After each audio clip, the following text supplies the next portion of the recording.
ईश्वर तू ही अन्नदाता है। किसी राज्य में एक प्रतापी राजा हुआ करता था। वह राजा प्रतिदिन सुबह उठकर पूजा पाठ करता और गरीबों को दान देता। अपने इस उदार व्यवहार और दया की भावना की वजह से राजा पूरी जनता में बहुत लोकप्रिय हो गया था।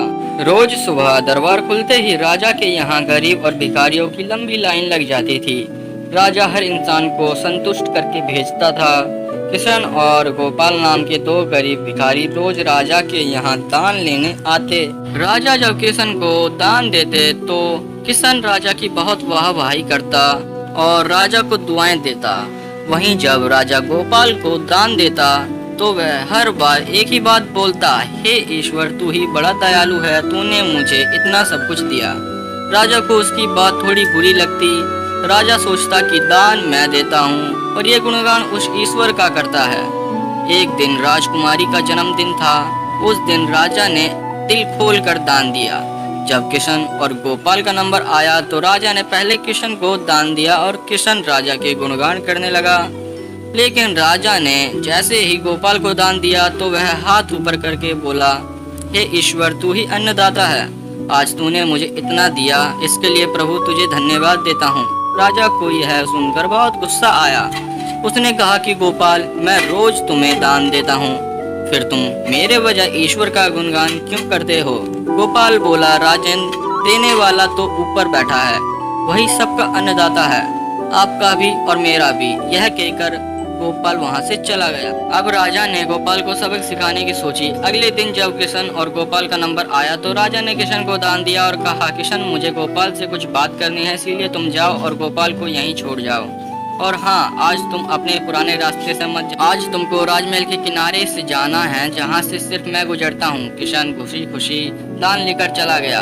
राजमहल के किनारे का रास्ता बहुत ही शानदार और खुशबू भरा था। संयोग से राजा ने उस रास्ते में एक चांदी के सिक्के से भरा घड़ा रखवा दिया था। लेकिन किशन आज अपनी मस्ती में मस्त था। वह सोच रहा था कि राजा की मुझ पर बड़ी कृपा हुई, जो मुझको अपने राजमहल के रास्ते से गुजारा। यहाँ से मैं अगर आंख बंद करके भी चलूँ तो कोई परेशानी नहीं होगी। यही सोचकर किशन आंख बंद करके रास्ते से गुजर गया। लेकिन उसकी नज़र चांदी के सिक्के से भरे घड़े पर नहीं पड़ी। थोड़ी देर बाद राजा ने गोपाल से कहा कि अब तुम जाओ, क्योंकि किशन अब जा चुका होगा। लेकिन तुमको भी उसी रास्ते से जाना है जिससे किशन गया है। गोपाल धीमे कदमों से ईश्वर का धन्यवाद करते हुए आगे बढ़ चला। अभी थोड़ी दूर ही गया होगा कि उसकी नज़र चांदी के सिक्के से भरे घड़े पर पड़ी। गोपाल घड़ा पाकर बहुत खुश हुआ। उसने कहा, ईश्वर तेरी मुझ पर बड़ी अनुकंपा है, तूने मुझे इतना धन दिया। और वहां से चांदी का घड़ा लेकर चला गया। अगले दिन फिर से जब गोपाल और किशन का नंबर आया तो राजा को लगा कि किशन घड़ा ले जा चुका होगा, इसलिए उसने किशन से पूछा, क्यों किशन, कल का रास्ता कैसा रहा? राह में कुछ मिला या नहीं? तो किशन ने कहा, महाराज रास्ता इतना सुंदर था कि मैं आंखें बंद करके घर चला गया, लेकिन कुछ मिला नहीं। फिर राजा ने गोपाल से पूछा तो उसने बताया कि राजन, कल मुझे चांदी के सिक्के से भरा एक घड़ा मिला। ईश्वर ने मुझ पर बड़ी कृपा की। राजा किशन से बड़ा गुस्सा हो गया। उसने कहा कि आज मैं तुझे धन नहीं दूंगा, बल्कि एक तरबूज दूंगा। किशन बेचारा परेशान तो था, लेकिन कहता भी तो क्या, चुपचाप तरबूज लेकर चल पड़ा। उधर राजा ने गोपाल को रोजाना की तरह कुछ धन दान में दिया। किशन ने सोचा कि इस तरबूज का मैं क्या करूंगा, और यही सोचकर वो अपना तरबूज एक फल वाले को बेच गया। अब जब गोपाल रास्ते से गुजरा, उसने सोचा कि घर कुछ खाने को तो नहीं है, क्यों ना बच्चों के लिए एक तरबूज ले लिया जाए। तो गोपाल फल बेचने वाले से वही तरबूज खरीद लाया जिसे किशन बेच गया था। अब जैसे ही घर आकर गोपाल ने उस तरबूज को काटा तो देखा कि उसके अंदर सोने के सिक्के भरे हुए थे।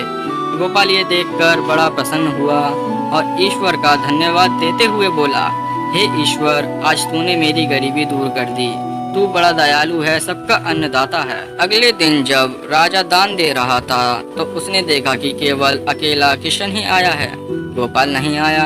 उसने किशन से पूछा तो किशन ने बताया कि कल भगवान की कृपा से गोपाल को एक तरबूज मिला जिसके अंदर सोने के सिक्के भरे हुए थे।